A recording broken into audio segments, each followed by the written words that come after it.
welcome to today's episode of Candid Kaya. Today, I am here with Deja, and we're going to be talking about how you can build your network. Stay tuned to hear more.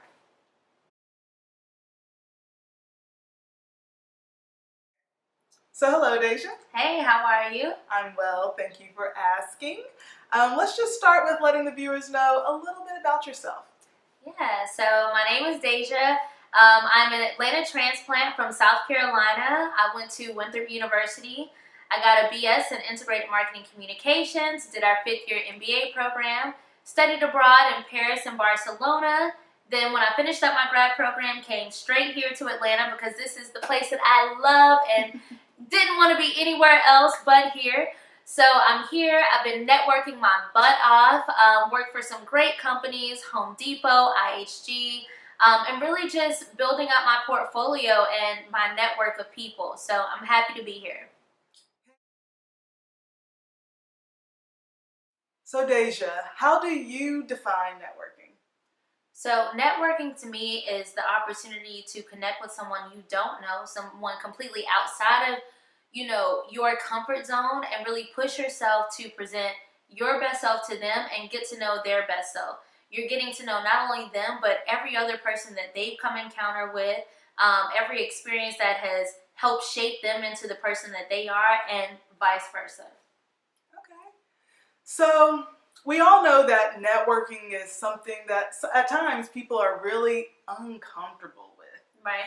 I mean, either you're very shy and timid, you don't feel like you have anything in common with those in the same room as you. Mm-hmm. Why do you think that people are scared to network? I mean, because it's the unknown. I think that, we're at an age in our lives where we're still trying to get to know ourselves. And so you're trying to figure out who you are, and then you're trying to get to know a changing person as well. They're still very uncomfortable with who they are. And so how do you present your most uncomfortable self in the most comfortable fashion? Right. You know what I mean? Like that's pretty complex. And so that's what you encounter when you're meeting new people on a regular basis. Young professionals, they're also probably in a new city. They've also probably had a really long, hard day at work. So everyone has all of these different dynamics, and you're trying to present your best self and hoping that they bring their best self to the table. So I think those are different dynamics that can make networking hard. But if you can overcome that, and if you can establish a authentic connection with someone, right, that's the essence of networking. Okay. Yeah. I never really thought of it like that, but it is. So let's say I'm really, really shy. I know that I need to network, as it is a skill that Right. I must have to succeed in life. What are some ways I can overcome that shyness? So what I will always say is you need to have like a wingman. I think that having a wingman is super important. It's very hard, even for me, to go into like a new, totally brand new environment with nobody by my side. And it's like, okay, hey, I'm here. We're just all looking around, looking at each other. Right. Like, you kind of need a buffer. You need somebody that you can talk to, but at the same time, someone that's just as outgoing as you, hopefully, or someone maybe a little more outgoing than you, so that maybe they can start up a conversation with someone else's friend. You can talk to the other friend, and then you can kind of have a group conversation going on. That's a lot easier than just walking in solo dolo, and it's like, hey, I'm just going to walk up. Right. I think a wingman is important. So come in a pair. Come in a pair, at the bare minimum. But when you come in a pair, what you're also saying is, don't be like, hey girl, oh my God, I love your hair today. Right. You need to face someone else, meet someone else, and not Right. just engage in conversation with who you came with. Oh yeah, like when you come in, like you need to make sure that both of you have the same goal in mind. Right. We want to meet new people. We're not just coming to just converse with each other, because we could have gone to happy hour for that, or we could have just gone to grab dinner together for that. So you want to make sure that you both know our goal for being at this event is to network and meet new people. What are we going to do? Are we going to, scope out people? Are we going to wait for people to come to us? Are we going to, hey, compliment someone here? But just, you got to be aligned, so, with your pair. Okay. All right. So you've been to a ton of networking events, I'm certain, as have I. What do you think is a mistake some people do at networking events? Well, have one too many drinks, because the drinks definitely come flowing at networking events. Not coming prepared with your contact information, not having business cards, that's always a no-no. Let's see, just being a wallflower. I mean, what was the point of you going to the event if you're just going to stay on the wall and not really bring your best self? Being ill-dressed or like ill-prepared from a dress attire standpoint, you know, you want to know what the dress code is. If it's more casual, then you don't want to be super too crazy dressed up. If it's super dressy, you don't want to be in jeans and a t-shirt. Like, you want to know what type of environment, what type of organization is hosting the event so that you can be, you know, on par. Okay, yeah.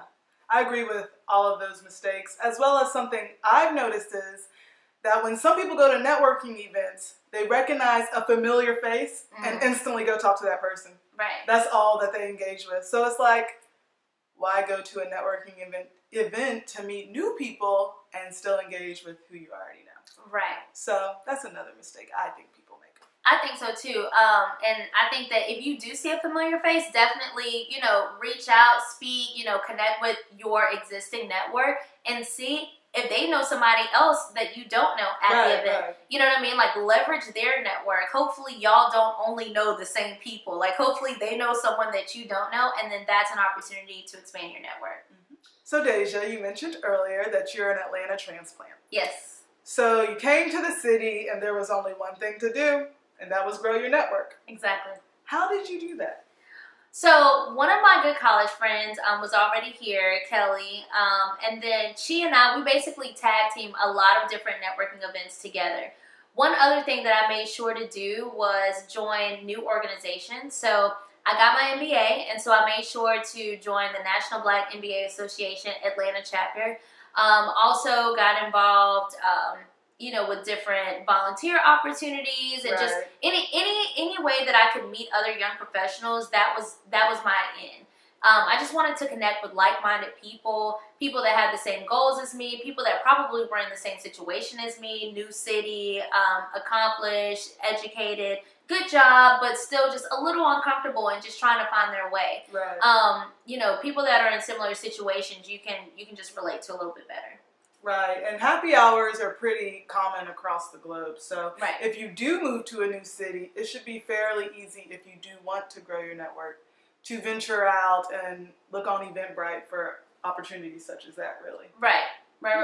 And you want to make sure that it's not just about, you know, the social aspect, but what I really liked about, you know, National Black MBA, and also, you know, Urban League, Young Professionals, Emergent 100, just whatever, is that there's some type of educational or like informational component behind it. Because we all want to be a little, you know, intellectually stimulated, but at the same time have a good time. So if you can find networking events that have a nice balance, I think that's good. Right, because I think, honestly, that people presume that networking is always such a formal process. Right. When really, networking can happen in very casual settings, like you said, volunteering or happy hour. Right. Not everything is, I have on my business suit, here's my card. Exactly. Now, Deja, I want to talk about how your network can help you grow. Yeah. So tell us how you have benefited from growing a strong network. So, you know, having a strong network, the core of that is just cultivating like really meaningful relationships.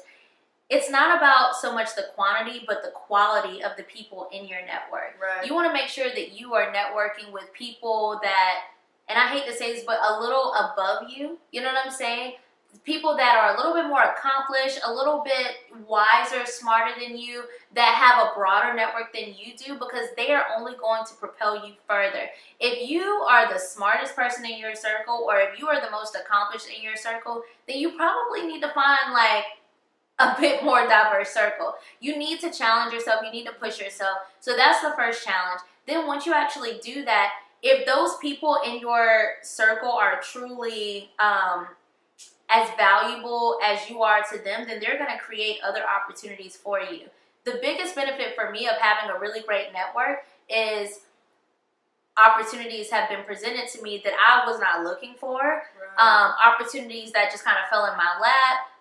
just very divine situations. And so new job opportunities, networking opportunities, volunteer opportunities, media opportunities. Like when you have a very diverse network, the door is wide open. So Deja, my last question for you today is just, what advice do you have for growing and sustaining your network?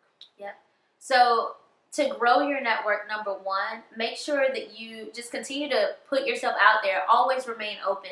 You never know who you're going to meet when you walk outside of your door. Put your best foot forward. You have the opportunity every single day to get up, to grow, to change, and to try again. And so that's the beauty of having a great network, is they will facilitate those opportunities for you if you allow them. So stay open.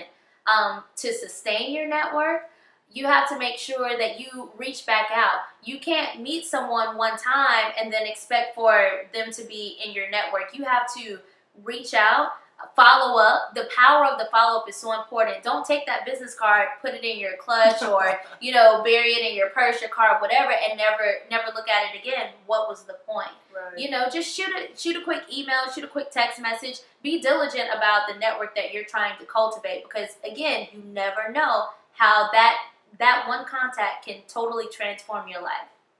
Exactly. I agree. Well, Cool. Deja, thank you so much for this interview. I'm sure that we've inspired so many to get out there, reach out to people, connect with people, and get to know who's living in your sphere of influence. Yes. We hope that you've learned so much today, and we'll see you again next time. Bye.